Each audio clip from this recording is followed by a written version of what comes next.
Instituto Nacional de Transparencia, acceso a la información y protección de datos personales. Tenemos un portal en el que tenemos, además de, generamos contenidos relevantes de lo que sucede en el Congreso, ¿no? Esta es la parte editorial de Borde y, bueno, básicamente tenemos los perfiles de los legisladores para que la gente conozca qué es lo que hacen y puedas tú en una plataforma digital ver todo el trabajo concentrado de tus legisladores. Tenemos también un ranking de legisladores a partir de ciertos indicadores, establecemos un ranking, un poco también para contar historias con los datos que tienen los portales de las cámaras que al rato vamos a ver que son de difícil acceso a la ciudadanía. Entonces eso es una suerte de encontrar, de concentrar la información de nuestros legisladores y que la gente pueda conocer su trabajo de manera más ágil. Aquí tenemos el perfil del legislador, en donde vienen, estos son los indicadores y aquí vienen concentrado todo su trabajo. Y bueno, esta es una herramienta que tenemos de Califica tu Representante en la que se puede votar las reformas más polémicas, un poco para contrastar pues hasta el propio ciudadano que muchas veces vota por un partido político y cree y no le damos seguimiento y creemos que votan como nosotros creemos. Entonces esto te confronta, te da información y para que sepas cómo vota tu legislador. Eso es a grandes rasgos lo que hace Borde Político, los invito a visitar la página para que vean, pero bueno, solo es una presentación breve para entrarle al tema de cuáles son los avances y los rezagos más importantes en materia de transparencia legislativa desde la perspectiva de sociedad civil. Bueno, nosotros formamos parte de la Alianza para el Parlamento Abierto y como estos son los principios que nosotros impulsamos y fomentamos con esta red de organizaciones de la sociedad civil, que bueno, es la transparencia, los datos abiertos y accesibles, la eficiencia, más calidad del trabajo de la transparencia legislativa, rendición de cuentas con mecanismos de evaluación. Bueno, el uso de redes y tecnologías de la información para que el Congreso se fortalezca y se acerque a la ciudadanía, procesos participativos y, bueno, representación, ¿no? Hacer frente a esta crisis de representación a partir de la tecnología cívica y de utilizar esta transparencia legislativa y los datos. Bueno, ¿qué acciones institucionales puede tomar el Congreso para fortalecer la transparencia legislativa y para fomentar la participación ciudadana? Pues definitivamente requerimos que recuperen la Alianza para el Parlamento Abierto y se dé un verdadero impulso a esta alianza para avanzar en todos los compromisos que hay en la materia. Bueno, arrancar con la comisión bicameral y con todos los trabajos para establecer un espacio colaborativo del Congreso con la sociedad, con los académicos, para avanzar en todo lo que se pueda hacer en esta materia. Y aquí yo les quiero decir, bueno, pues utilizar la tecnología cívica, ¿no? Borde Político definitivamente cree que la tecnología cívica, a partir también de establecerla desde los congresos, nos puede hacer interactuar mejor con la ciudadanía y, bueno, pues aumentar la confianza en el Poder Legislativo. Pues esto es a partir de mecanismos y herramientas para detonar e impulsar procesos de diálogo y también sirven como puente para ejercer derechos de manera constante y colaborativa. Algunas de las acciones institucionales que puede hacer el propio Congreso, pues definitivamente son los datos abiertos, que los datos públicos no son lo mismo. Es decir, en las páginas de los congresos pues sí tenemos mucha información, pero mientras no estén en datos abiertos, la ciudadanía y la sociedad civil no puede impulsar se puede decir proyectos como de largo alcance y de gran impacto si no se tienen estos datos manejables. Este es el perfil de usuario que Borde Político presentó hace 3 años y tiene como objetivo pues acercar el Congreso a cualquier ciudadano y es una como plataforma parecida a Facebook en el que se dan de alta las preferencias del ciudadano si quiere seguir temas de medio ambiente, de cultura, de agua, de economía, cultura, etcétera. Entonces nosotros teníamos esta plataforma para que el ciudadano diera de alta sus preferencias y pudiera establecer como unas columnas, así un escritorio de trabajo con un marcaje personal a sus representantes, con otras herramientas de incidencia y de tecnología cívica.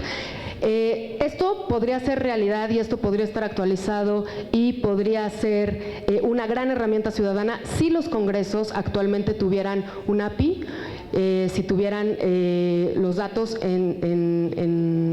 sus datos públicos fueran datos abiertos. Y bueno, pues una de las grandes acciones que puede hacer el Congreso es fomentar este tipo de políticas de datos abiertos para que la sociedad civil pueda generar todo este tipo de proyectos y acercar a la ciudadanía al Congreso. Bueno, esta es otra de las herramientas que tiene Borde Político de Iniciativa Ciudadana, que yo creo que también sería útil que el propio Congreso se subiera a este tipo de iniciativas, como lo hace E-Democracia del proyecto de Cristiano, que luego yo creo que se los voy a presentar, ahorita se los voy a mostrar también, que son procesos de colaboración y espacios que se pueden abrir desde el propio Congreso para fomentar iniciativas colaborativas. Bueno, este es un ejemplo de lo que hace Borde, que es transmitir información muy jurídica o legislativa a la ciudadanía. Me parece que también hay una ventana abierta ahí impresionante para que el Congreso pueda innovar en materia de comunicación y para acercarse a los ciudadanos de otro tipo, con otro tipo de materiales. Bueno, esto que se puede hacer desde el Poder Legislativo, pues definitivamente hacer un cambio en las páginas, comunicar de manera diferente, porque cualquier ciudadano se mete a esto, ingresa a esta página y entiende poco de lo que, no le dice, esta página no le dice más que las noticias, no hay un espacio de reflexión y de acercamiento de los legisladores con la ciudadanía. Bueno, es el ejemplo de la Gaceta Parlamentaria de la Cámara de Diputados. Es una gran plataforma, tiene mucha información, pero esto no comunica nada y la gente para esto es inaccesible. Esta es la del Senado. Y bueno, hablar de los formatos en PDFs, escaneados, que a las organizaciones de la sociedad civil nos imposibilitan completamente el manejo de información y mucho menos la estrategia de incidencias. Y este es un ejemplo de lo que se puede hacer desde los congresos. Este es Democracia, que cuenta con, es de la Cámara de Diputados del Congreso de Brasil y han innovado muchísimo en herramientas para acercar al ciudadano a los legisladores y justo los legisladores que tengan un canal de comunicación más directa y de interacción con los ciudadanos. Este es senador virtual de Chile, que también tiene a votación varios instrumentos legislativos. Me parece que nos hemos quedado cortos en México y creo que tenemos que empezar a innovar en este tipo de cosas desde las instituciones. No sé qué pasó. Híjole. No sé si se le apagó la pila a esto. ¿Sí? ¿Ya? Listo. Y bueno, ¿qué ejemplos prácticos desde la óptica de las organizaciones de la sociedad civil resultan valiosos y replicables? Por ejemplo, Borde ha tenido experiencia en activación de comunidades. En la Ley Federal de Telecomunicaciones, nadie se dio cuenta que había un transitorio que afectaba, por ejemplo, al mercado de los videojuegos. Entonces hicimos una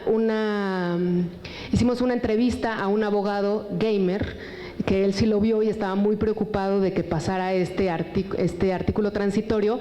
Entonces hicimos una entrevista y él explicaba por qué no debía de pasar ese artículo transitorio y fue una gran sorpresa que la comunidad gamer se activara. Es la comunidad que más ha participado y debatido en Borde. De hecho, el video fue replicado por varios medios de comunicación y en los mismos portales de los gamers, que estaban muy enojados con este transitorio que estaban proponiendo aquí en el Senado. También matrimonio igualitario, pues bueno, se ha dado un gran debate a partir también de las entrevistas y del material que ha difundido Borde.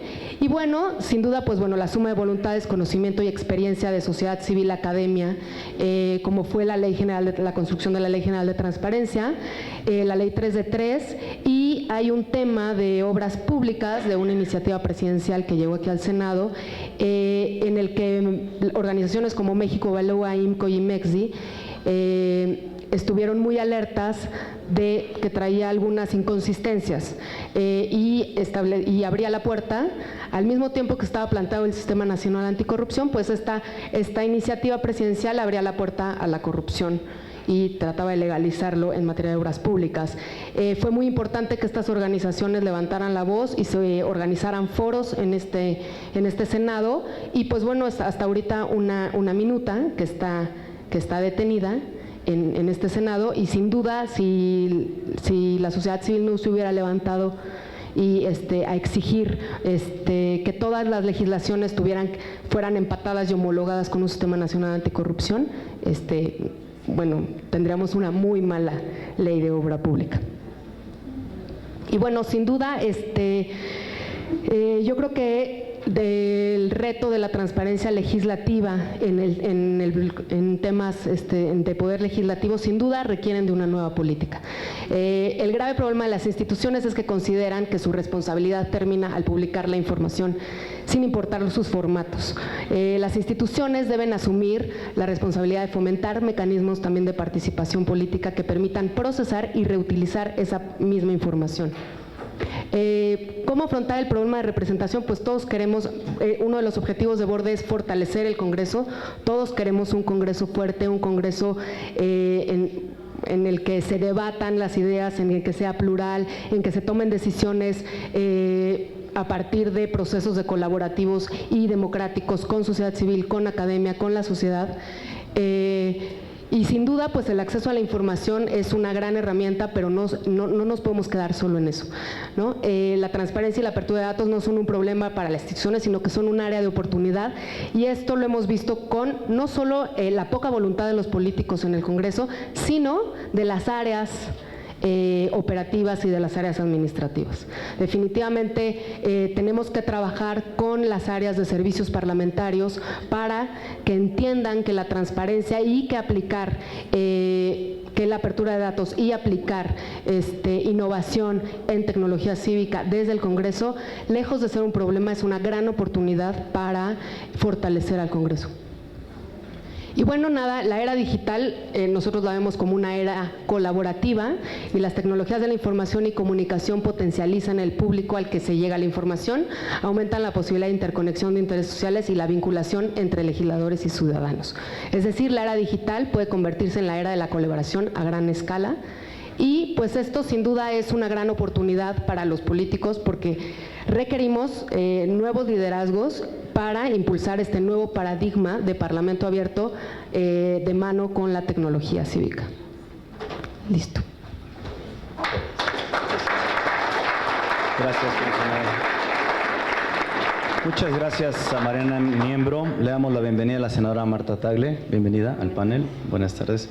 Mariana Niembro habló de lo que hace Borde Político de manera muy genérica, de acercar en pocas palabras el Congreso a la ciudadanía, y además promueve la transparencia legislativa, transforma la información, procesa la información que existe en las diferentes páginas de los congresos, de la Cámara de Diputados y de la Cámara de Senadores, para presentarla de una manera más accesible a la ciudadanía. Y bueno, habló también de los retos que enfrentan el Congreso de la Unión, que es utilizar las tecnologías, la tecnología cívica para mejorar la percepción ciudadana, fortalecer también la presentación de los datos, pero no solamente presentarlos de manera genérica, sino también presentarlos en datos abiertos para que puedan ser explotables y reutilizables. Bien, en segundo lugar vamos a dar el uso de la palabra y le pedimos por favor que haga uso de la misma a Ana Cristina Ruelas Serna. Muchas gracias, agradezco a todos los convocantes la invitación y saludo a la senadora Marta Tagle y al comisionado Acuña y a Mariana Niembro, mis colegas que participan en esta mesa. Yo quisiera comentarles un poco y romper un poco el esquema de la transparencia legislativa no es la apertura del Parlamento. ¿Por qué? Porque la apertura significa una diferente forma de concebir la gestión pública. Significa abrir, pero significa participar, permitir la participación y que esa participación sea efectiva, y significa rendir cuentas. Una palabra que es un poco complicada en un Estado que está acostumbrado a hablar de la gestión y no de los resultados. En ese sentido es que la apertura dista mucho de ser solamente un mecanismo de abrir información o de transparentar información, o de poner información en datos abiertos y en plataformas digitales. Significa poner al ciudadano en el centro y pensar en el problema público a través del ciudadano, en sus necesidades.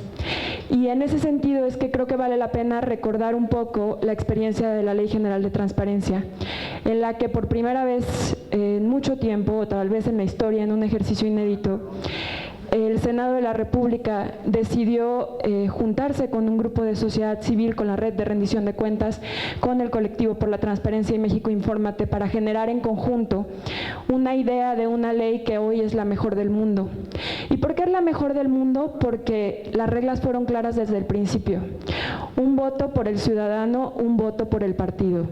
Eran 3 votos de la ciudadanía contra 3 votos de cada uno de los partidos que participaron dentro del proceso de elaboración del borrador. Las reglas eran muy claras y esto tiene mucho que ver con el reconocer que los legisladores no son expertos en todos los temas, ni son expertos, ni deben de serlo, a lo mejor. No tendrían por qué saber exactamente cuáles son los rezagos de la transparencia o cuáles son los principios internacionales de derechos humanos que se han adoptado en las últimas resoluciones de la Corte Interamericana de Derechos Humanos o del Sistema Internacional de Derechos Humanos. Pero sí la ciudadanía y sí la comunidad de práctica lo sabe.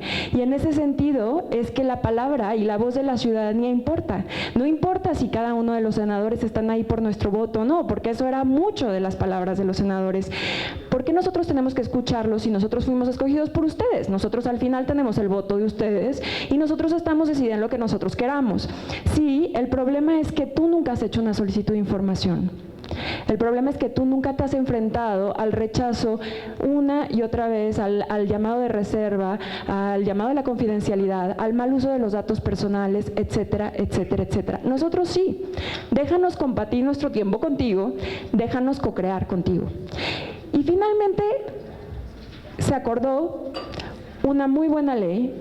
Hubo muchos intentos de regresión. Finalmente no quedó lo que en el borrador, lo que las organizaciones habíamos votado porque quedara, tengo que decirlo. Hubo pasos atrás, pero sí es una muy buena ley. Y es una muy buena ley porque nos escucharon. Así ha habido otros procesos dentro de esta legislatura en la que ha habido un proceso de intención de apertura. Todavía falta muchísimo, claro, no es lo mismo que los senadores tomen las preguntas de la sociedad civil en los procesos de designación de la Suprema Corte y que respondan los candidatos algo totalmente ajeno a los principios de derechos humanos y aún así voten por él, a que simplemente no escuchen la palabra de la sociedad civil. Ciertamente falta muchísimo, muchísimo por andar. Y ciertamente hay una de las cuestiones que vale la pena mencionar aquí en una intención de generar una verdadera alianza por el Parlamento abierto. Un gobierno abierto, como justo lo promueve el INAI, que es un Estado abierto en el que se incluye el Poder Judicial, el Poder Legislativo, el Poder Ejecutivo, no lo será si no existe realmente una vinculación entre los poderes que reconozca al ciudadano como centro de las necesidades y de los problemas públicos. En ese sentido, creo yo que para generar una verdadera participación, para asumir la rendición de cuentas y para hablar de apertura, se necesita y es justo y necesario que la voz del ciudadano solamente se convierta en una forma de legitimar o de decir estoy tomando la palabra del ciudadano porque al final yo voy a decir lo que yo quiera, no tengo que decirle por qué decidí lo que yo quiera. Así es normalmente, por ejemplo, en las designaciones. Pero sí quiero decir que ahora en el proceso de construcción del plan de acción, Hay una serie de compromisos para el Parlamento, para el Legislativo mexicano, que requieren específicamente un compromiso real y una voluntad real de participación, de dialogar con la sociedad, pero también requieren de rendición de cuentas. Y eso significa asumir que se va a promover una ley general de desaparición forzada para cumplir con el compromiso relacionado con derechos humanos, que se requiere dialogar y promover una ley general de desarrollo social para abonar al compromiso de pobreza y desigualdad, que se requiere una participación efectiva en los procesos de designación del Sistema Nacional Anticorrupción para cumplir con un compromiso como los de el tema de anticorrupción, entre muchas otras cosas. No podemos hablar de Parlamento abierto si México va hacia un camino y el legislativo decide darle la espalda. Sé que son 128 senadores y muchísimos diputados, y todos se tienen que comprometer. Hoy por hoy, la opacidad permea al Congreso, permea al Judicial, y está avanzando un poquito en el Ejecutivo. Pero si no entendemos la apertura también como una forma de mejorar la gestión pública, entonces nunca le vamos a ver el beneficio a la apertura. Y la verdad es que sí funciona. Creo yo que la sensación, y aquí habrá muchas personas que participaron en la elaboración de la Ley General de Transparencia, la reforma del Sistema Nacional Anticorrupción, la que mencionaba Mariana de obras públicas, etcétera, creo que sienten una gran satisfacción después de que se les reconozca como mejores leyes o como mejores prácticas. Legitimar no está mal, siempre y cuando haya una respuesta, y esa respuesta la requiere la sociedad. En un país como en el que estamos, de violaciones graves a derechos humanos, no nos merecemos un Congreso que vaya y que repita todo lo que el Ejecutivo dice. Requerimos un Congreso imparcial que realmente promueva y trate de combatir el problema público que vive el país. Muchas gracias.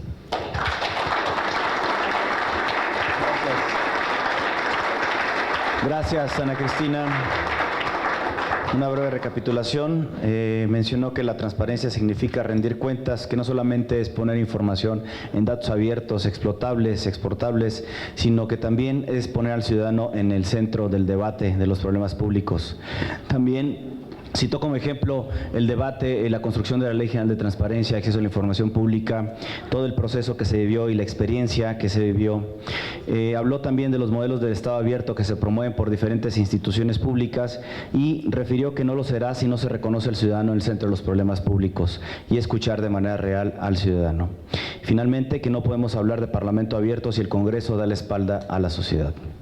Bien, en tercer lugar, me voy a permitir concederle el uso de la palabra y pedir la intervención a la senadora Marta Tagle Martínez. Por favor, senadora. Muchas gracias a todas las instituciones y organizaciones convocantes por permitirme participar en esta mesa que me parece además fundamental, el papel de la sociedad civil en la construcción del Parlamento abierto.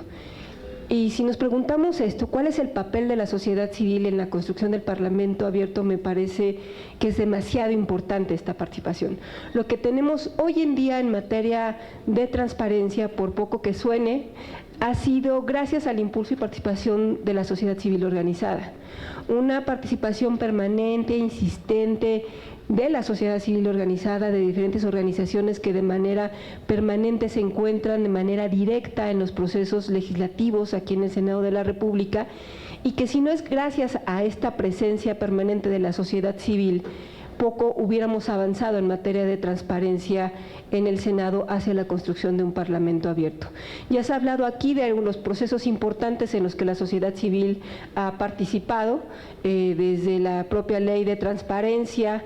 De manera muy directa me tocó vivir la participación de la sociedad civil en la construcción de las 7 leyes del Sistema Nacional Anticorrupción, y también he estado muy de cerca con las organizaciones de la sociedad civil en todos los procesos de designaciones públicas, donde la sociedad civil también ha tenido un papel fundamental para empezar a cambiar estos procesos. Entonces, debo decirles además, que es algo que seguramente todos ustedes saben, que a partir de la declaración de transparencia parlamentaria se han se tienen 10 principios con los cuales podemos ir midiendo cuál es precisamente el avance en materia de Parlamento abierto e insistir en lo que ya han dicho aquí antes de que yo hablara. En el sentido de que de Parlamento abierto no significa solamente abrir la información, no solamente significa transparentar los recursos, va mucho más allá y me parece que incluso tendremos que hablar no solamente de un tema de gestión pública, como aquí se ha mencionado, que implique que todos los procesos de gestión pública en los cuales estamos involucrados los funcionarios públicos y de manera particular en el Senado los legisladores, estemos pensando en un proceso de Parlamento abierto, o sea, todo el proceso de la gestión pública nuestra, sino que incluso se convierte en un asunto cultural y de forma de ser, de actuar en todas las actividades que hay en el Parlamento. Y transformar eso es difícil, transformar eso en una realidad donde los acuerdos políticos que permiten que se concrete una u otra iniciativa, una u otra reforma, una u otra designación o cualquiera de los procesos en los que interviene el legislativo, esos acuerdos políticos que se toman para llegar al punto de contar con una legislación o una reforma o una persona designada, esos acuerdos se dan en secreto. O sea, una parte fundamental de esos acuerdos políticos ha sido la construcción de esos acuerdos en secreto. Yo lo representaba el otro día como una especie de caja negra, ¿no? Los que estudiaron ciencia política saben muy bien la teoría de la caja negra. Sabemos que lo que entra, llega a la caja negra, ahí se procesa y sale el candidato, sale la iniciativa, y transformar eso ha sido muy difícil. Transformar esta realidad donde el acuerdo final, donde se toman las decisiones, también sea transparente, es algo en lo que todavía hay que incidir, porque me parece que en la parte previa se ha logrado hacer mucho desde la sociedad civil. O sea, la sociedad civil ha tenido la capacidad de incidir para mejorar las leyes, sin duda.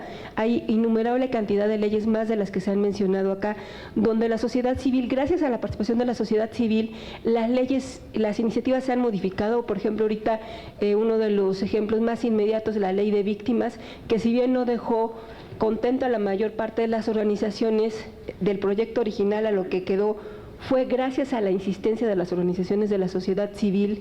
Lo mismo con lo que se está trabajando en desaparición forzada, en el tema de justicia penal para adolescentes. O sea, todo lo que ha participado la sociedad civil a través de foros, mesas de trabajo, audiencias públicas, reuniones de trabajo informales, el acercamiento y cabildeo con los legisladores, un trabajo permanente de las organizaciones de la sociedad civil que han logrado incidir en modificar las iniciativas y que al final de cuentas su voz sea escuchada, porque además hay muchas organizaciones especializadas en una gran cantidad de temas que trabajan directamente con el problema y que saben a lo que se enfrenta cuando una ley aplica.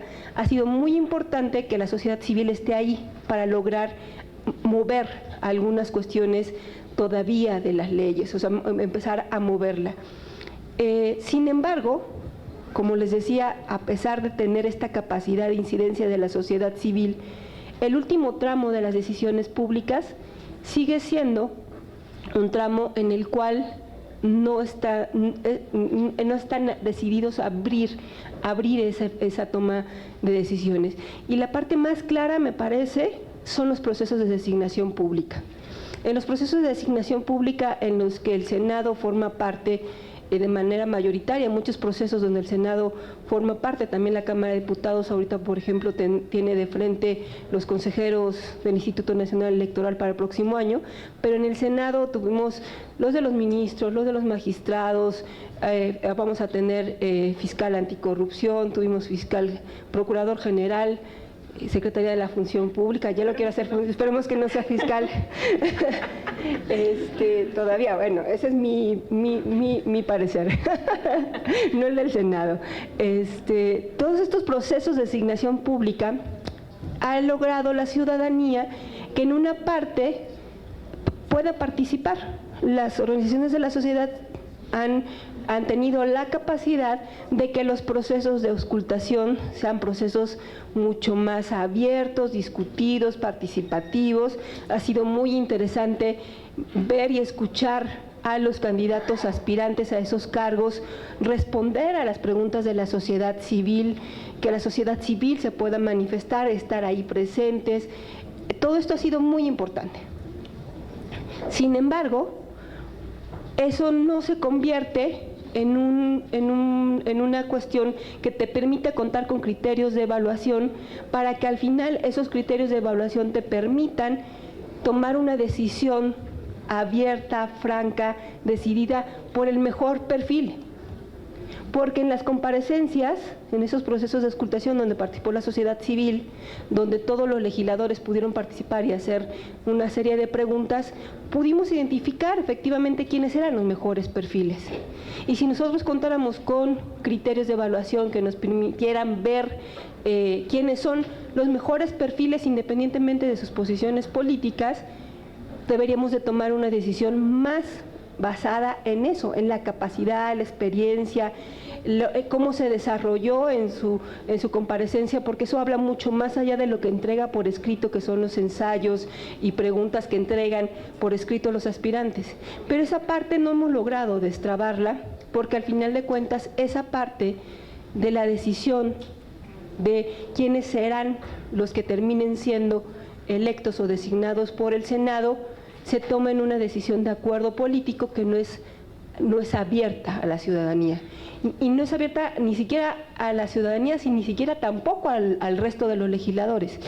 Es una decisión que se toma particularmente en los lugares más importantes o donde se toman las decisiones más importantes del Senado, como la Junta de Coordinación Política y la mesa directiva. O sea, ni siquiera es una decisión abierta a la totalidad, sino de los legisladores, mucho menos pensar que sea abierta a la totalidad de la ciudadanía, que quiere ver que las personas que se designan son las personas idóneas, y ese es uno de los grandes pendientes que tenemos todavía por transformarlo. Y sé que no será sencillo, pero en la medida en la que se siga trabajando y sea la sociedad civil quienes sigan presionando para que estos procesos de designaciones sean abiertos, participativos, y que el siguiente paso sea contar con un instrumento de evaluación que nos permita al final a cada legislador, después de las comparecencias, decir: esta persona es idónea porque reunió todos los requisitos de experiencia, capacidad y fue la persona más sobresaliente en la comparecencia y por eso es la persona que debe de quedar designada. Ese es uno de los temas pendientes. Además faltan muchas cuestiones que tienen que ver más allá del tema de transparencia en materia de los recursos, que todavía sigue siendo un gran pendiente a pesar de ser una obligación del legislativo. Está por ahí la información, es prácticamente inaccesible en los sitios de internet del Senado de la República y del Congreso en general, y aún así hay que decir que a nivel del Congreso estamos todavía mejor que en los congresos locales, donde prácticamente es inaccesible la información.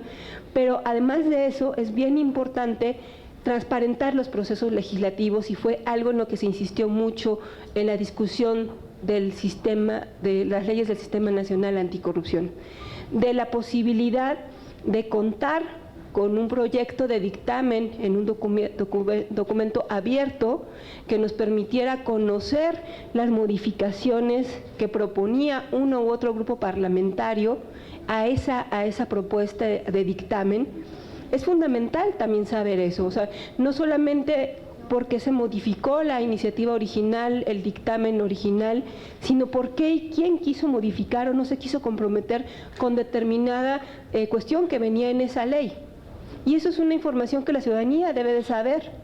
¿Por qué se opuso o quién se opuso a que hubiera, por ejemplo, declaraciones públicas y obligatorias de la 3 de 3? ¿Quién fue? ¿Quién lo propuso en iniciativa? Ese tipo de informaciones todavía no se sabe, porque al final, cuando se presenta un dictamen consensado sobre el cual se vota, pues solamente a lo mejor podemos escuchar las posiciones políticas públicas que se tiene ya en el Pleno, pero que no es lo mismo el acuerdo político que llegó llevó a tener esa minuta o ese dictamen que se esté votando en el Pleno. Entonces, me parece que la sociedad civil, en ese sentido, todavía tiene mucho por hacer en materia de esta construcción de Parlamento abierto, pero hasta ahora creo que esta persistencia, este trabajo coordinado, este trabajo permanente de la sociedad civil ha estado dando buenos resultados y el camino, pues me parece que hay que no dejar de abonar en este camino del Parlamento abierto, porque también quienes somos legisladores tenemos que asumir que la posibilidad de contar con un Parlamento abierto va a redundar en generar mayor confianza ante un órgano como el legislativo que tiene una gran crisis de credibilidad como parte de las decisiones públicas en este país. Y contar con un modelo de Parlamento abierto, abrirnos a la sociedad, no solamente transparentarnos, sino realmente abrirnos y que haya una participación de la ciudadanía, es fundamental para recuperar esa confianza en el sistema representativo que tenemos y pues la mejor manera de ello es seguir ahondando en el modelo de Parlamento abierto. Muchas gracias.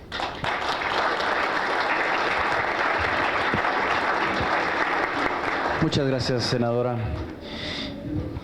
La senadora habló en el sentido de que la participación social en la construcción del Parlamento abierto es fundamental, que lo que tenemos actualmente en este modelo es debido y gracias a la participación de las organizaciones de la sociedad civil, y reitera que la transparencia o el Parlamento abierto no significa solamente poner publicidad en los portales o en las plataformas o en el futuro, actualmente CIPOT, que prevé la Ley General de Transparencia, sino permitir la discusión de la sociedad y reitera poner en el centro de la discusión a la sociedad en general.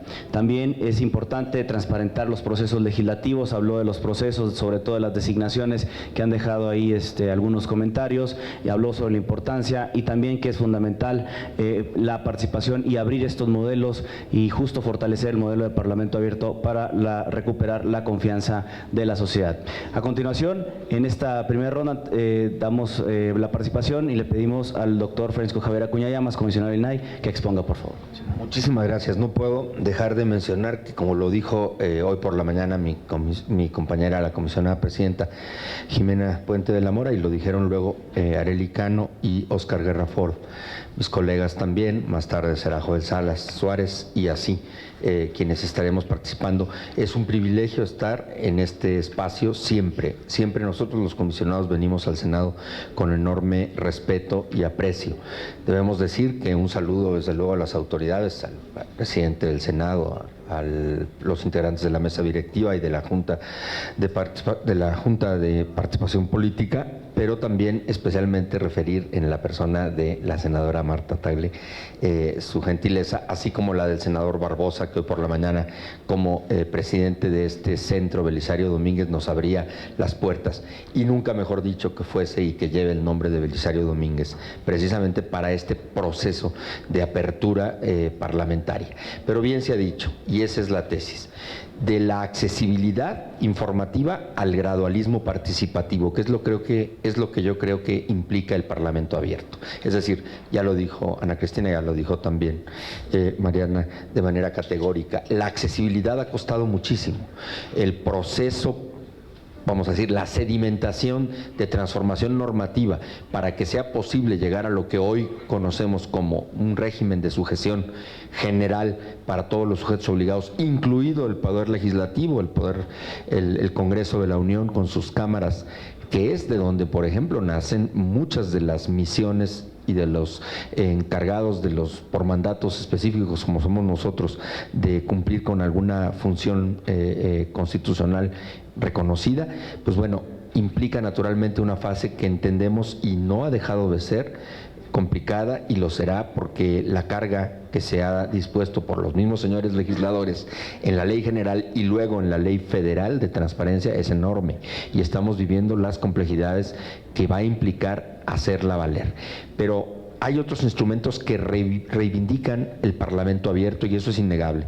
El canal del Congreso es una fórmula indiscutible de Parlamento abierto en la medida en la que se puede llegar a conocer los trabajos, no solo de las plenarias, que cada vez son menos, hay que decirlo, en los parlamentos modernos por razones de la agenda, del tiempo y de la concentración de tiempos de todos los parlamentarios, cada vez son más retiradas las sesiones plenarias, las sesiones de todos aquellos en su conjunto para determinaciones muy específicas. Cada vez más se dice, y los señores legisladores son los que más saben, el trabajo cotidiano, el más pesado, está en las comisiones. Y gracias al canal del Congreso, que este es el ejemplo, se llega a ellas y se puede conocer su riqueza, su nivel, el que sea, el que ofrezcan los que participan en ellas. Y siempre vemos, y eso es así, que están ahí convocadas voces autorizadas de la academia o del activismo de la representación social que llevan ahí planteamientos.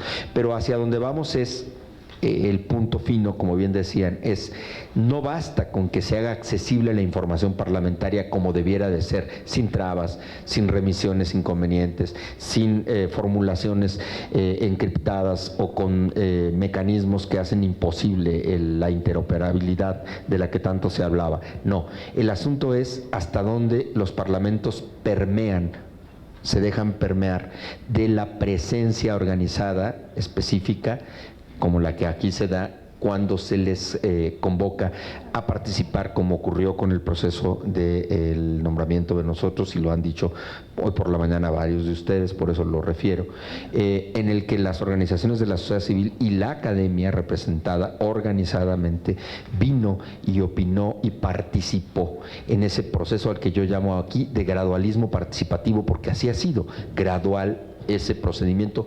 Hoy se decía que en algunos casos ya no se ha repetido. Yo quiero mencionar que tuve el privilegio de vivir dos, cuando era un profesor de universidad y desde ahí hacía militancia e hice trabajo de activismo político. Recuerdo perfectamente en el 99 para la elección del ombudsman en el Senado, que todavía estaba constituida sus torres, en la Torre de Caballito, en comisiones, participamos en muy avispadas sesiones en las que tuve yo la oportunidad de hacer palabra como profesor, especializado en esos temas, para incidir, para tratar de gravitar sobre la construcción de los consensos de los señores senadores ahí, para determinar quién podría ser el ombudsman que vendría a reemplazar a una titular del ombudsman que no concluyó su periodo, su mandato, por una serie de señalamientos muy graves y muy duros relacionados con lo que se podría haber considerado en ese momento como falta de autonomía frente al Poder Ejecutivo. Entonces, con esto menciono que estos procedimientos son, no son como se quiere que sean. Para que haya Parlamento abierto, tienen que ser sistemáticos. Es decir, no cabe que sean una vez sí y otras veces no, porque entonces no se genera una frecuencia que hable en lo posible de la contundencia con la que se permite y se reconoce la voz autorizada, la voz sí a veces enjundiosa, sí a veces dura, pues como debe de ser cuando se tiene una misión de cuidar el Estado desde esa posición. Las organizaciones de la sociedad civil cuidan el Estado desde una posición distinta, no al gobierno, cuidan el Estado, la construcción pública llamada Estado. De esta suerte, el INAI, y esa es la parte incómoda de mi participación en esta mesa, porque el INAI lo ha dicho y lo tiene que sostener cada vez que tenga la oportunidad, juega un papel de acompañamiento a los sujetos obligados. El Senado, la Cámara de Diputados son sujetos obligados con los que el INAI participa de una manera muy respetuosa y cooperativa. Nosotros tenemos muy claro que la sujeción es a la ley, no es al INAI. El INAI es órgano garante, sí, para los efectos de cuando revisa un caso concreto, en la potestad de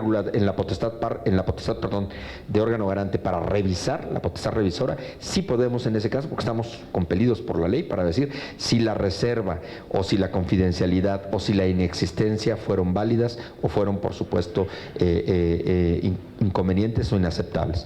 Pero de ahí en lo demás, ya dijo Pedro, por la mañana Pedro Salazar, y ya lo ha dicho otros juristas reconocidos del Instituto de Investigaciones Jurídicas de la UNAM y del CIDE, Sergio López Ayllón, que tienen serias dudas sobre las potestades regulatorias de nosotros. Nosotros reconocemos que en todo caso urge pues remediar remediar ello, porque si no, pueden venir situaciones que nos hagan vulnerables a nosotros también para cumplir la misión de conexión con el cumplimiento de las obligaciones, que no son todas las que tienen que ver con responder, sino las que tienen que ver precisamente con la naturaleza proactiva de la exhibición y de la información, sobre todo en los portales.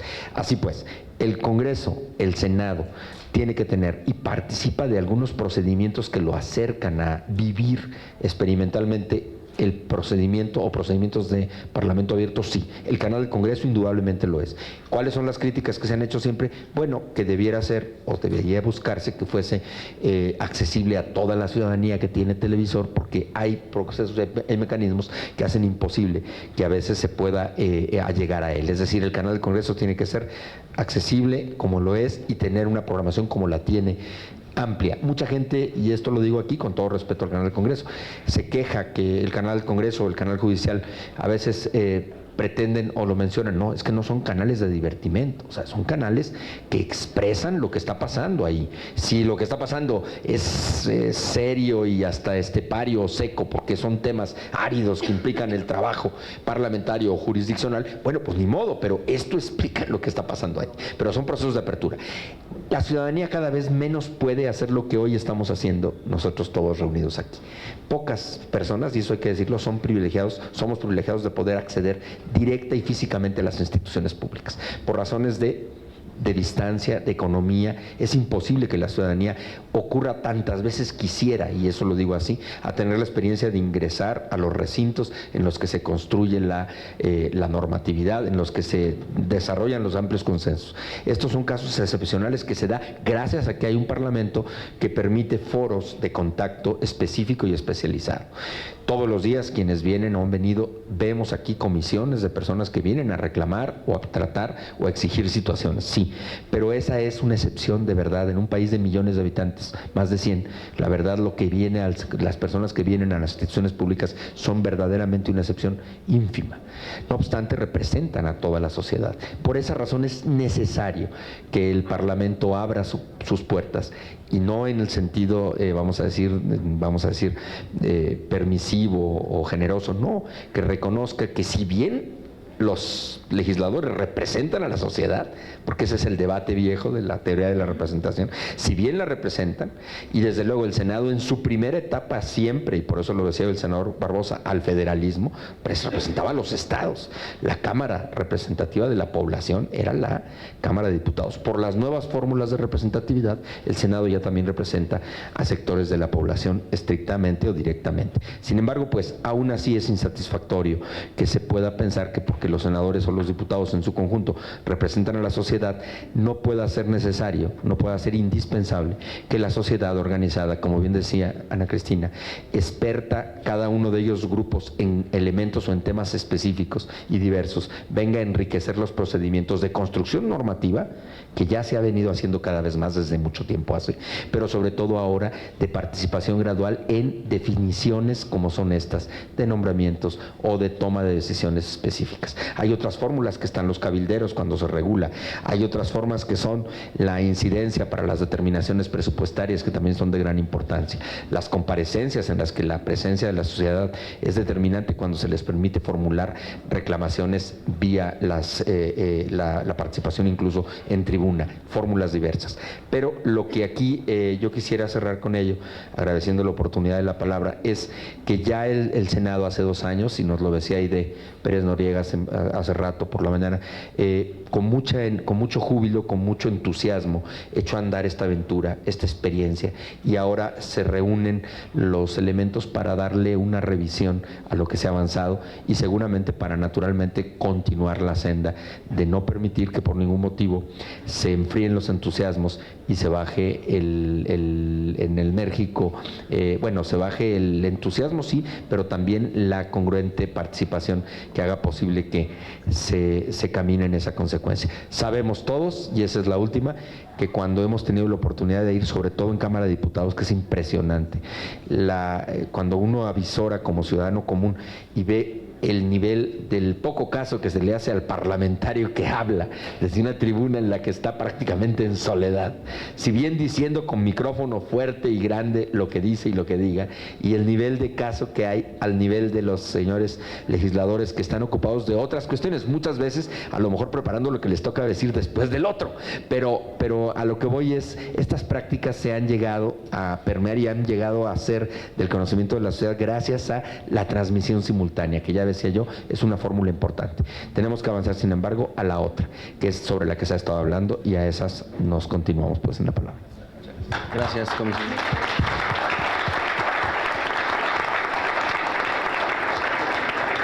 Muchas gracias al comisionado Acuña. De manera muy breve o de manera sintética, habló de la accesibilidad. Hay que pasar de la accesibilidad informativa a la apertura parlamentaria. Habló de diversos mecanismos de modelo de parlamento abierto. También que el legislador, justo en la ley general y en la ley federal, impuso una serie de obligaciones para construir una política de Estado abierto, y son grandes los retos que tenemos las instituciones públicas y también la sociedad civil por construir esta política pública.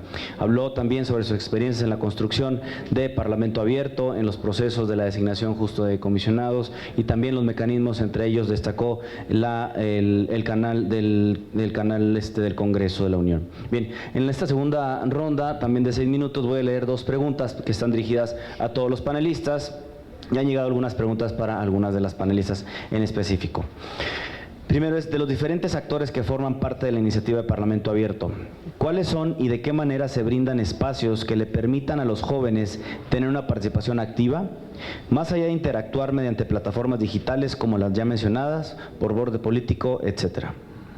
Y la segunda pregunta es, ¿cómo concientizar a la sociedad civil sobre los proyectos que se tienen que o se pretenden llevar a cabo para estandarizar la información, que por cuestiones presupuestales no es posible realizarlos?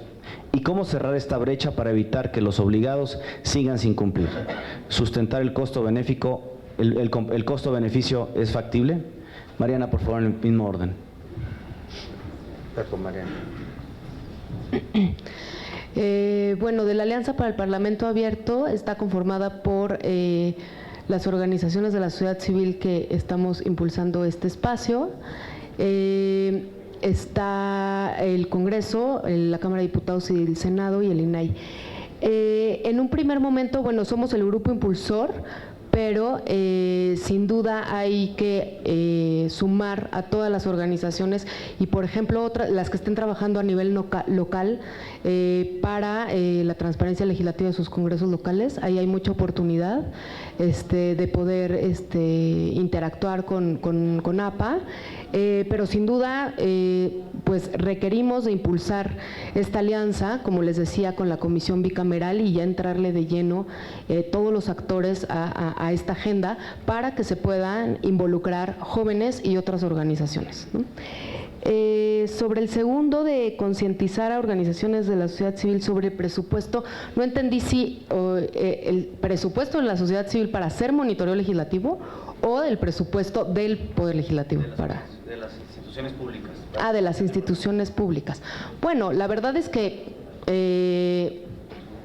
ya de por sí, lo que pasa es que hay que modernizar la forma en la que se capturan los datos, en las que y eso se tiene que hacer en algún momento, ¿no? El costo que tiene escanear un documento, tener un PDF, etcétera, la verdad es que hacerlo en datos abiertos no es mayor costo, ¿no? Ese es definitivamente un pretexto para no transparentar y para ahora, presupuestos pues sí tienen, ¿no? Por ejemplo, nosotros abrimos la plataforma en Borde Jalisco y fuimos con la gente de servicios parlamentarios, y pues sí vimos una falta de infraestructura importante, pero si ya vemos y desglosamos el presupuesto del Congreso de Jalisco, vemos que los recursos no están llegando a donde deberían de llegar para modernizar la infraestructura de los congresos locales. Sí hay dinero, pero hay que ejercerlo mejor, y ese no es un impedimento para que las instituciones no avancen en esta agenda de abrir los datos. Esa es la experiencia que ha tenido Borde en este estado en particular, y me parece que pues en esta innovación pues es una gran inversión porque va a garantizar el acceso a la información de aquí para adelante. Entonces me parece que es un gasto que se tiene que hacer, y lo que hay que hacer más bien es hay que hacer eficiente el gasto para hacer frente a todos estos retos en materia de transparencia y acceso y datos abiertos. Gracias. En el mismo orden, Ana Cristina, por favor, te pediríamos. Bueno, primero voy a dar respuesta a la pregunta dirigida directamente, que creo que está muy relacionada con algunas de las preguntas generales. Como asociación civil, Morelos rinde cuentas, los legisladores no nos permiten participar en el debate del sistema estatal anticorrupción. ¿Cómo presionamos? A ver, yo creo que aquí hay que tomar en cuenta varias cosas. Uno, es que siempre dentro de un congreso o dentro de un órgano colegiado o dentro de cualquier institución pública hay agentes de cambio. Hay verdaderas personas que creen en la apertura y hay personas que creen y tienen voluntad de hacer bien su trabajo. En ese sentido, lo más importante es identificar a esas personas. Puede ser que esas personas tengan un nivel de poder o un nivel de toma de decisiones mucho menor a aquellos que toman decisiones, pero creo yo que esa es la puerta de entrada y hay que trabajar con ellos, hay que concientizarlos, hay que participar abiertamente y decirles cuáles son nuestras preocupaciones, y a partir de ahí, teniendo la voz de los dos, también es posible poder comunicar a la sociedad lo que está pasando y tener más claridad sobre todo cómo se están llevando a cabo las decisiones. Yo no puedo decir que existe en una institución pública puras personas que están dispuestas a cerrar o que no tienen la voluntad de cambiar las cosas. Creo que justo estos cambios que se han dado en este proceso tienen que ver con estos agentes de cambio y con pequeños dejos de voluntad que, si bien, como dice el comisionado, no son sistemáticos o frecuentes, poco a poco se van convirtiendo en una forma de operar. Y va a ser mucho más complicado. Yo algo que veo para la siguiente legislatura es, va a ser muy difícil que el siguiente Senado se niegue a abrirle las puertas a la sociedad civil.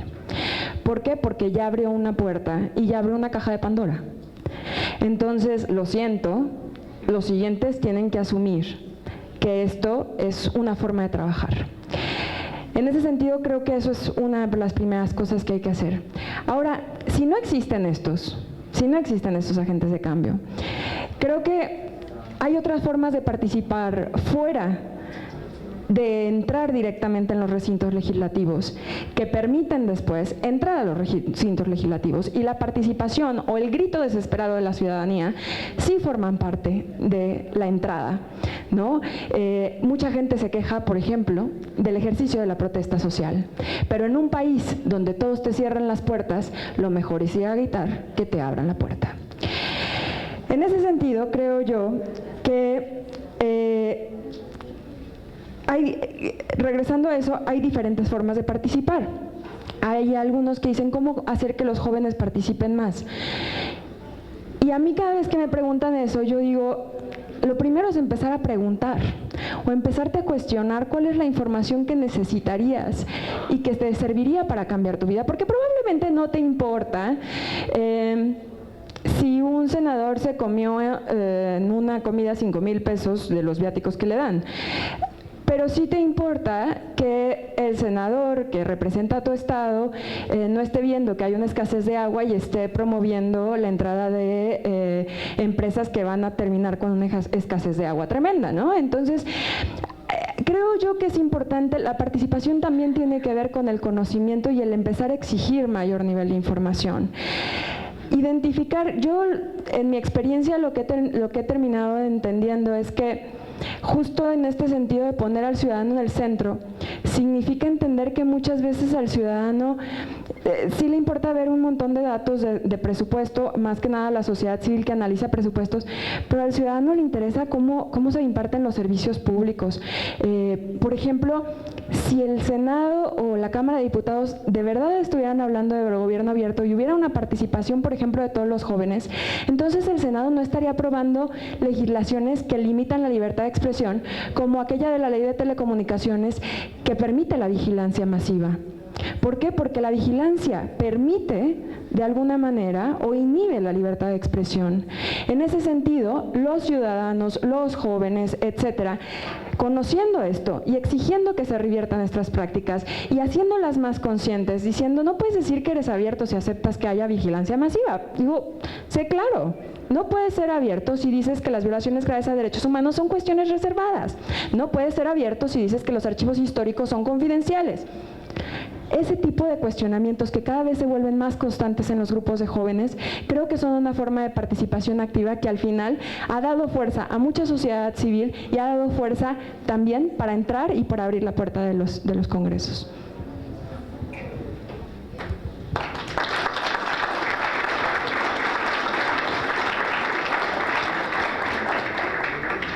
Bueno, yo tengo dos preguntas y una de ellas la quiero ligar justamente a este tema de la participación activa de los jóvenes, porque me preguntan sobre, bueno, que hay muchas invitaciones a que la ciudadanía participe, pero cuando denuncian ven que no pasa nada. Y me parece que justo tiene que ver con esta cuestión de qué es lo que significa también participar como sociedad en las decisiones públicas. La denuncia es un medio, sí, de presión política, siempre y cuando tenga un costo político esa presión política. O sea, con denunciar no basta, solo si esa denuncia se convierte en un movimiento amplio que tiene un costo político para el que toma las decisiones, se lo tomará en cuenta. Si no se convierte en un peso político y solamente es un asunto de denuncia reiterado, que no le va a pasar nada al actor político que toma decisiones, no va a cambiar. ¿Y eso qué significa? Que se tienen que abrir también procesos de participación informada, de darle seguimiento, de contar con información, de generar movimiento para poder incidir también en la toma de decisiones públicas. O sea, sí es necesaria la denuncia como una primera parte de la sociedad civil, pero también se requieren procesos de incidencia política de la sociedad civil, y los procesos de incidencia política pasa por eso, por tener información, por conocer los temas, por estar de manera permanente dándole seguimiento a lo que se aprueba, a lo que se discute, y eso también es un trabajo que se requiere hacer por parte de la sociedad civil, que las organizaciones de la sociedad civil que tienen incidencia en el legislativo están de manera permanente pendientes de los temas que se discuten en el Congreso, que precisamente están cerca de los legisladores para darnos información, sus puntos de vista, no dejar pasar los temas. O sea, tiene que pasar de un asunto solamente de denuncia a un tema de incidencia política, y me parece que en el caso de los jóvenes es muy importante y urgente además que se dé precisamente en los temas que les afectan a las personas jóvenes, ¿no? Por ejemplo, desde hace mucho tiempo está atorada una discusión que ni siquiera se empieza a dar sobre la armonización de la Convención de los Derechos de las Juventudes. Es un tema que ahí está, pero que formalmente los legisladores en el Senado ya ninguno estamos en edad de traer la agenda joven, entonces tampoco nadie trae la agenda joven, ¿no? Entonces necesitamos que haya incidencia de las organizaciones para lograr que esto cambie. Y bueno, también me preguntan que cuál sería, qué cambiaría si se logra que en los procesos de designación participen más la sociedad civil y lo que comentaba de que puedan realmente incidir en los procesos de designaciones públicas. Pues me parece que es fundamental que la sociedad civil esté pendiente de los procesos de designaciones públicas, porque la diferencia entre escoger un perfil político que busque proteger intereses de tipo político, cuidar intereses de tipo político, a escoger a una persona profesional con experiencia, con capacidad para desarrollar el cargo para el cual ha sido designado, es una diferencia enorme entre un perfil y el otro. Y por eso es bien importante que la sociedad civil siga insistiendo en estos procesos de designación pública para que cada vez más, sobre todo en estos cargos de designación pública donde se ha establecido una participación de diferentes poderes, La idea de que participen diferentes poderes, entre otras cosas, parte también del hecho de la desconfianza que nos tenemos, ¿no? O sea, tenemos que generar diferentes intervenciones, pero también de un tema de división de poderes. O sea, por ejemplo, en la designación de magistrados de Tribunal Electoral del Poder Judicial de la Federación, forma parte de la designación la Suprema Corte de Justicia, que es el Poder Judicial. Formamos parte de la designación los senadores. Si cada quien hacemos nuestro trabajo y hacemos los contrapesos, los magistrados que sean electos harán un trabajo realmente que abunde en la democracia de nuestro país, que vayan a tomar decisiones en los tribunales electorales, no que privilegien a uno u otro partido, sino que realmente estén viendo que sus decisiones estén apegadas a la ley y fortalezcan la democracia. Esa es la importancia de que participe la sociedad civil en estos procesos de designación. Y finalmente, con el tema de estandarizar la información, yo he visto en páginas como de las que hoy abren aquí, Borde Político y otras organizaciones de la sociedad civil, con muchos menos recursos que los que cuentan cualquier congreso de los estados, muchos menos recursos, la gran cantidad de cosas que hacen para sistematizar la información, presentarla, hacerla abierta al público, entendible, y cuentan con mucho menos recursos que los congresos locales. Los congresos tienen recursos para hacerlo, pero se nos atora esa palabrita que ya no la deberíamos usar, que se llama voluntad política. No es la voluntad política. Entonces hacen que transparentan, pero no transparentan, lo ponen, pero lo ponen para que nadie lo encuentre. Entonces eso se tiene que cambiar. Y uno de los grandes temas pendientes que están en la agenda del Sistema Nacional Anticorrupción y que tiene que ver con este tema es la ley de archivos. Necesitamos contar con la ley de archivos, que precisamente busca homogeneizar, estandarizar todos los criterios para preservar la información pública, que además, entre otras cosas, garantiza el derecho a la memoria pública y el derecho a la información y muchos otros, y es un tema todavía pendiente en el Senado de la República y que se ve tan técnico, tan lejano, que no muchos le han querido entrar a ese tema. Gracias.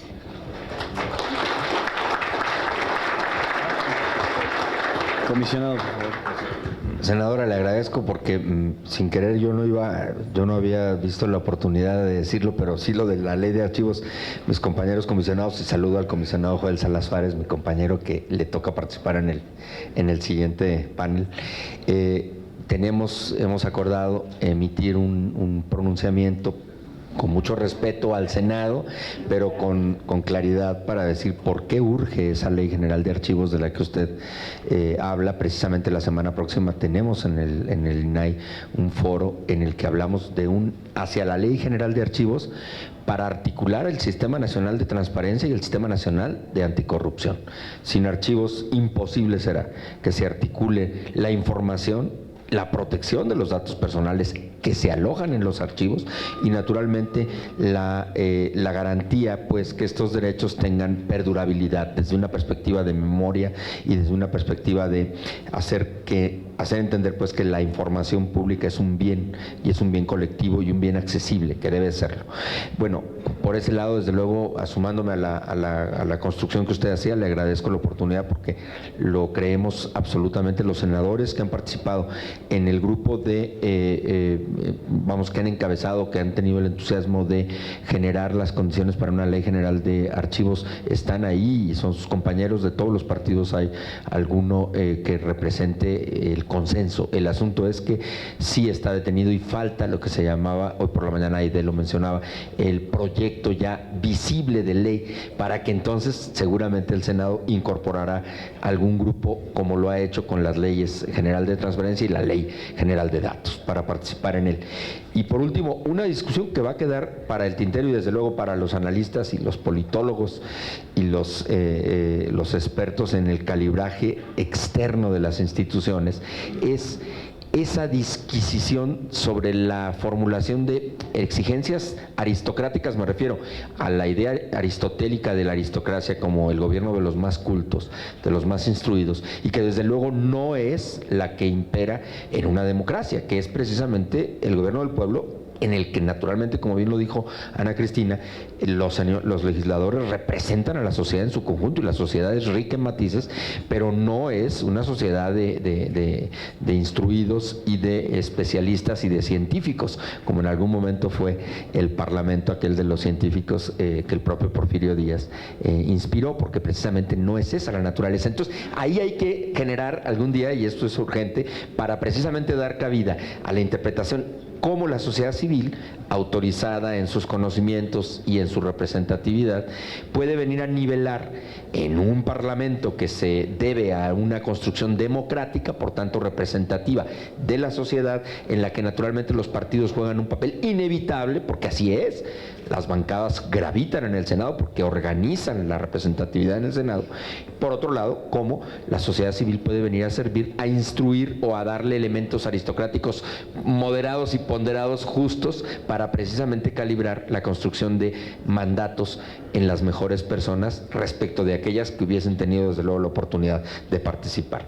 Y yo con esto desde luego me quedo con la experiencia grata, y solamente se refiero porque decía yo de la oportunidad excepcional que tenemos los que concurrimos o podemos ir algún día, como en el caso de todos los que estamos aquí, a una institución como esta. Bueno, porque esa es una cuestión de privilegio, un tanto, ya decía, agenda, posibilidades, movilidad, economía, tiempo sobre todo.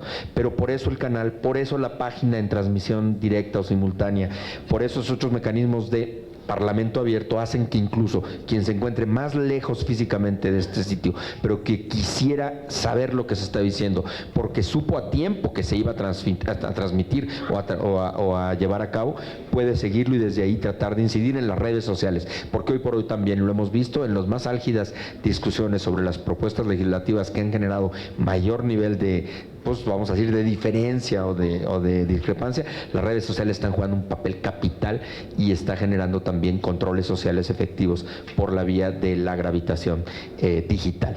Muchísimas gracias. Gracias, comisionado.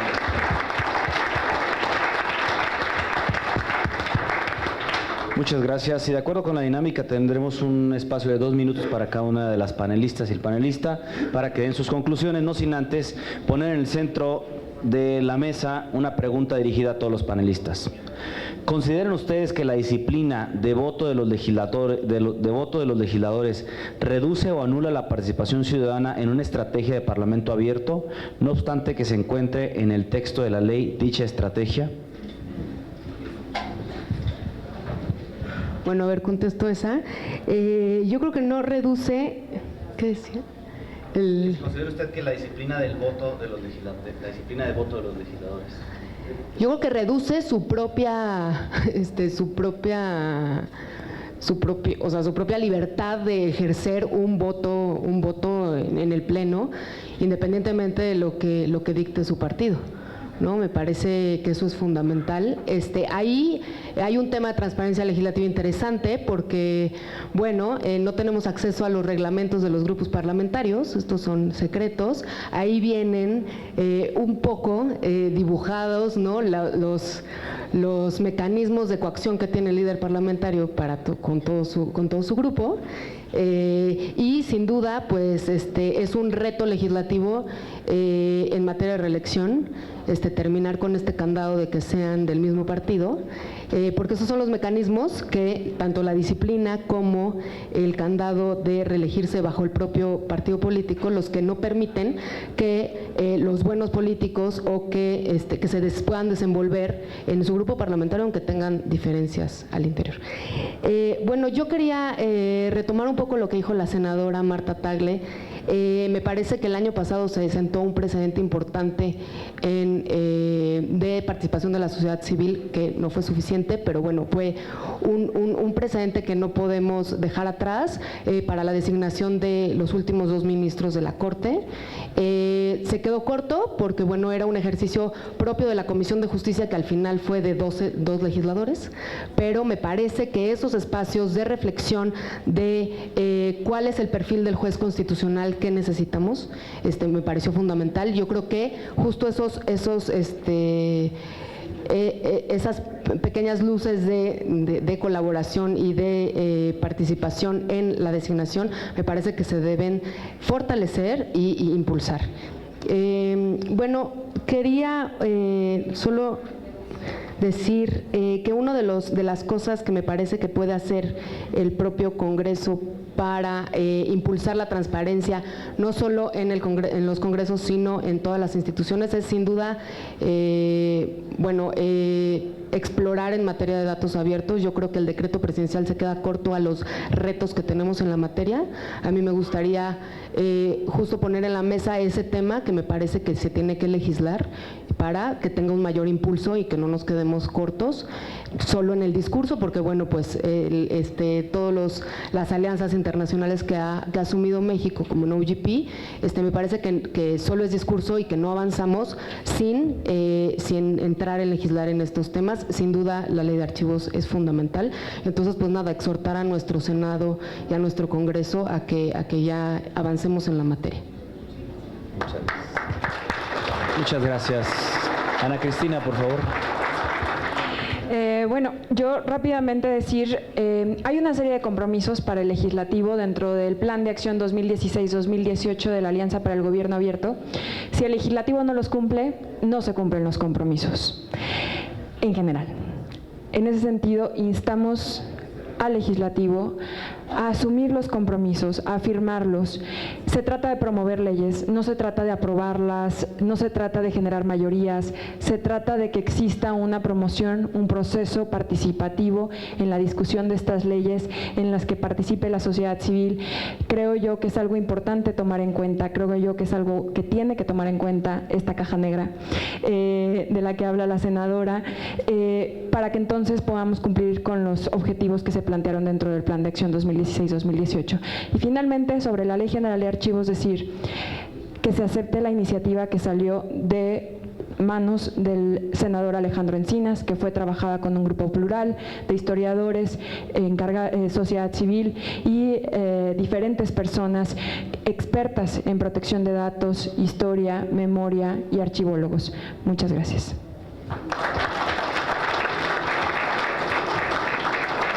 Bueno, con respecto a la pregunta final que hacen, si la disciplina del voto repercute en el tema de Parlamento abierto, a mí me parece que no debería de ninguna manera repercutir en el tema de Parlamento abierto, porque al final de cuentas construir las votaciones requiere de las votaciones de los grupos parlamentarios. Por ejemplo, las designaciones de los cargos generalmente son por 2/3 partes del Senado, y se requiere de construir esas mayorías para poder designar a las personas. Lo que me parece el tema aquí es cómo se consigue la disciplina del voto. Si la disciplina del voto y se los digo yo, que no tengo grupo parlamentario y no tengo ningún problema, yo decido mi voto a mi conciencia y nadie me dice cómo votar. La ciudadanía sí, estoy siempre en contacto con las organizaciones que les digo, llegamos hasta acá, pero ustedes me dicen si lo votamos a favor o no. Pero en los grupos parlamentarios el tema tiene que ver con que si se discuten las decisiones en el grupo parlamentario y se toman las posiciones y se llega a un consenso para decidir en qué sentido va a ser el voto del grupo parlamentario, me parece que ese sería un proceso interesante, bueno, ¿no? Porque la decisión del voto fue tomada en consenso, discutiendo, viendo lo que contiene cada decisión.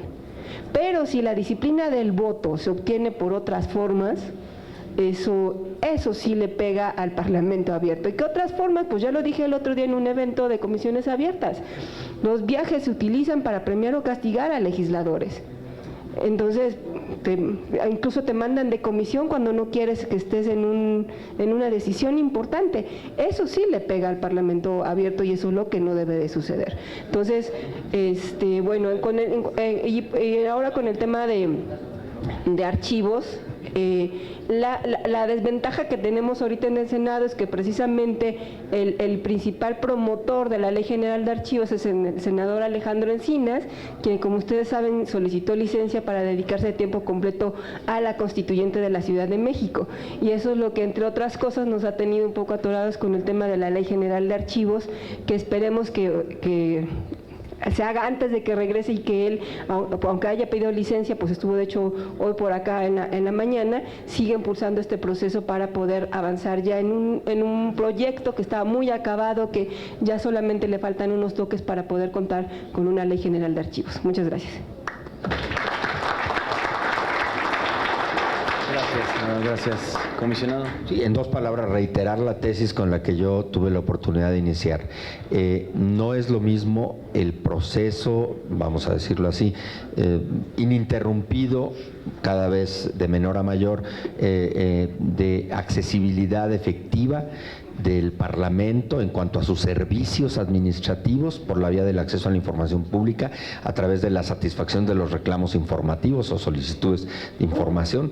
Ese es un proceso gradual que ahí va, pero lo que creo yo que implica o determina, como se ha dicho, un parlamento abierto en los cánones o en los términos en los que los consensos universales están dados, es en el gradualismo participativo que hay de agentes que no son parlamentarios, en la participación enriquecida de presencias, tanto, ya decía yo, autorizadas en términos científicos, sociales, como también en la genuina representatividad de causas específicas, como vimos con el tema de la ley 3 de 3, bueno, que todos nos quedamos con esa idea, pero que en realidad era uno de los procesos para enriquecer las reformas y la legislación que iba a dar paso al Sistema Nacional de Anticorrupción, cómo se revitaliza esa figura de la firma y cómo viene a generar un impacto poderoso al seno de un parlamento. Este tipo de formulaciones son las que hablan por sí solas de la construcción permanente, sistemática y nunca acabada, porque como bien decía Ana Cristina, se renuevan también los cuerpos parlamentarios y se regeneran las condiciones para que estos procedimientos conquistados o ya conseguidos se mantengan y crezcan incluso. Muchísimas gracias de verdad a todos. Muchas gracias a todas y a todos los asistentes. De manera muy breve, 3 puntos lo que se dijo en esta mesa. Hay que transitar de la accesibilidad informativa a la apertura real, y para ello hay que poner en el centro del debate, en el centro de la problemática, al ciudadano, que es quien conoce y expone su problemática social. Se habló de diferentes procesos que se han vivido en esta legislatura y sin embargo se dijo también que estos procesos deben ser sistemáticos y no deben ser ejercicios aislados. Y finalmente, que el Parlamento abierto debe ser una política y es la forma de recuperar la confianza por parte o que tiene este Congreso de la Unión. Muchísimas gracias a todas y todos ustedes.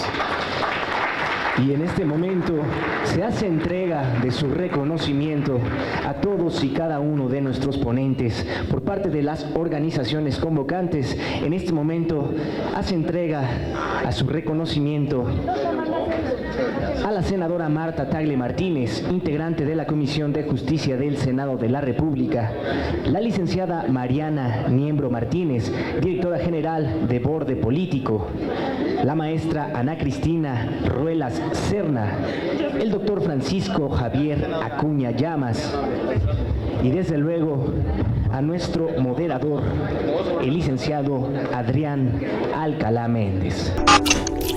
Instituto Nacional de Transparencia, Acceso a la Información y Protección de Datos Personales.